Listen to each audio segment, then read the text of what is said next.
who's heard of Patrick Lencioni? Great. So a few of you. So Patrick Lencioni is probably the leader, the world leader in research around teams. So he's an American, spent a lot of years researching teams and teaming, collaboration. And what he's come up with is essentially the principles of what gets in the way for teams and really help people to understand what you need to do to create functioning teams.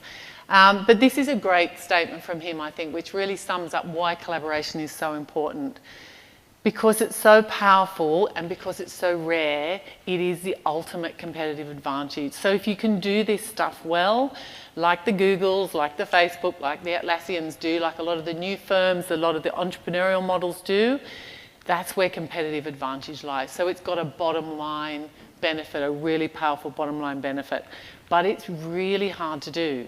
Teaming is really hard to do. Collaborating well is really hard to do, and in the legal profession, we are way behind, or the legal profession is way behind the other professional services and other organisations. So the accounting profession moved along this path 10, 15 years ago and is so much further ahead. So there are some big obstacles, and it's really important to understand. If you don't understand, deconstruct the obstacles and then deal with those, it's really hard to actually make this happen. So big thing that gets in the way that came up when I said, what do you want to get out of today, is the I. Oops, it's my microphone, sorry. So from the moment we're born, we are recognised and rewarded for individual effort. So we go to school and we get rewarded for our individual performance at school. We also get punished for individual effort.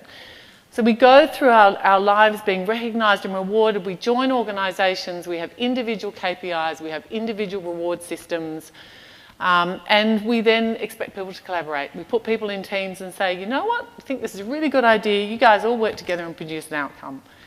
And we are hardwired to look after number one. So we have sayings that just sit, in our DNA. If you want to do it properly, do it yourself. Look out for number one. These things that are unconsciously so powerful for us. And so that's what we've got to recognise that we need to, when we're talking about collaboration, we're talking about teaming, is being able to override that with something that's equally as powerful.